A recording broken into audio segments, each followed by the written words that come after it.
On va plonger ensemble au cœur des principes fondamentaux qui permettent de naviguer sa propre existence. Ce sont les mécaniques essentielles pour accéder à la réalité de son être. Et tout, absolument tout, commence par une question centrale.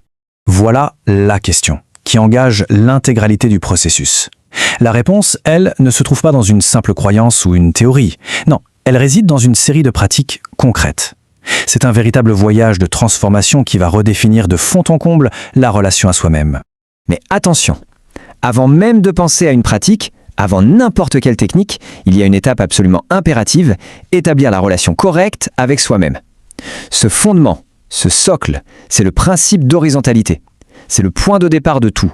Sans lui, rien de solide ne peut être construit. Alors qu'est-ce que c'est exactement l'horizontalité du soi ? C'est simple et en même temps c'est une révolution. C'est la reconnaissance de l'égalité absolue de tous les aspects de son être. L'étincelle, l'esprit, le corps, tout est aligné sur un seul et même plan.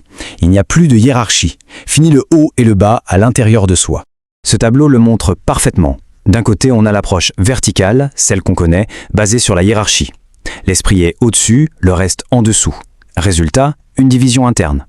De l'autre côté, la relation horizontale. Là, tout est alignement et égalité. Toutes les parties sont reconnues comme égales, ce qui mène directement à l'unité intérieure. Et ce principe a une implication absolument majeure. Il établit une souveraineté totale, mais attention, uniquement sur son propre monde intérieur. Il n'y a aucun droit sur les autres. Le seul droit divin, absolu, est sur la totalité de ce que l'on est. Ok, le principe est posé, c'est le fondement. Maintenant, comment passe-t-on à l'action ? Une fois cette relation horizontale établie, comment accède-t-on activement au savoir qui est contenu en soi ? Pour ça, deux pratiques sont essentielles, le vide mental et l'auto-instruction. Le point de départ de la pratique est très direct. Pour que l'esprit puisse communiquer le savoir, le canal mental doit être complètement libre, dégagé de toute interférence. C'est la première étape, indispensable, la vacuité mentale. Alors, comment on atteint cet état ? Le processus est d'une clarté totale. D'abord, il s'agit d'affirmer son autorité, d'utiliser sa volonté pour commander l'arrêt de toute pensée, de toute image, car ces pensées ne sont pas les siennes. Ensuite, on réduit la connexion au sens externe, on se coupe du bruit extérieur, et enfin, on se centre. On concentre toute sa présence sur son propre centre intérieur. Et là, le rôle du mental change du tout au tout. Il ne s'agit plus pour lui de lire ou d'analyser le savoir, non. Il devient une sorte de salle d'accueil, un espace pur, parfaitement vide, où l'esprit peut venir déposer le savoir. Le mental devient un récepteur, pas un processeur. Et une fois que cet espace mental est vide, silencieux, la pratique ultime peut s'activer, l'auto-instruction. C'est l'outil qui conduit à une autonomie informationnelle complète et définitive. Tout est déjà là, à l'intérieur. Il est absolument crucial de bien saisir ce qu'est l'auto-instruction. Ce n'est pas apprendre au sens classique, c'est accéder directement au savoir de la totalité de toute chose qui réside déjà en soi. C'est un processus continu, la clé de la libération. Le flux est limpide. L'information part du centre, passe par l'esprit, qui la transmet à l'espace mental qui a été rendu disponible.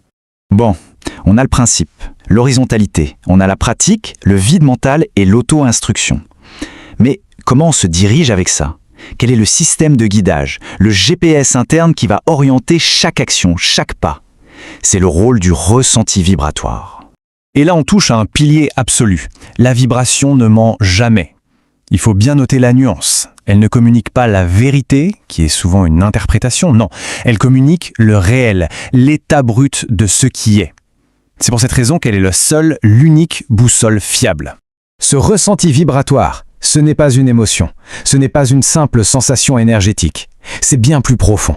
C'est le sens originel, le premier et unique vrai sens de l'existence, bien avant nos 5 sens, qui sont artificiels.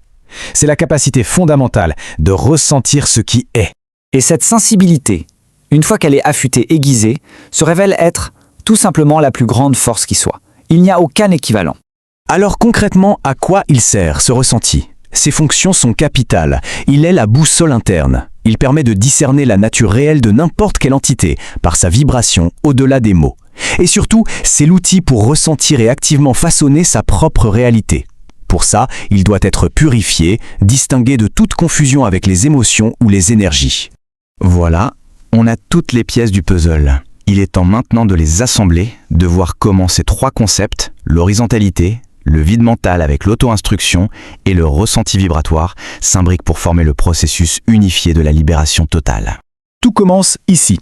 L'horizontalité, c'est le socle, le fondement indispensable. C'est ce qui établit une relation d'égalité parfaite juste avec chaque parcelle de soi-même. Ensuite, sur cette base solide, on passe à l'action. La pratique du vide mental. C'est l'acte de vider volontairement l'espace mental, de préparer le réceptacle pour que l'esprit puisse communiquer sans la moindre interférence. Une fois ce canal grand ouvert, le mécanisme s'enclenche, l'auto-instruction s'active, le flux de savoir inhérent jaillit du centre et révèle la connaissance totale qui a toujours été là, à l'intérieur. Et enfin, pour piloter tout ça, pour agir dans le monde, il y a la boussole infaillible, le ressenti vibratoire. C'est lui qui guide l'application de ce savoir, qui oriente chaque action et qui permet de naviguer en se basant uniquement sur ce qui est réel. Donc, le point crucial, la clé de voûte de tout cet édifice, c'est de comprendre que le travail est toujours, absolument toujours, intérieur. L'action est en soi. L'absolu, la solution, la totalité de toute chose, tout se trouve en soi-même. Alors pour conclure, si la totalité est déjà là, à l'intérieur, si le savoir et la puissance sont déjà contenus en soi, la seule et unique question qui demeure est celle-ci. L'action sera-t-elle entreprise? Maintenant. Le choix se fait à chaque instant.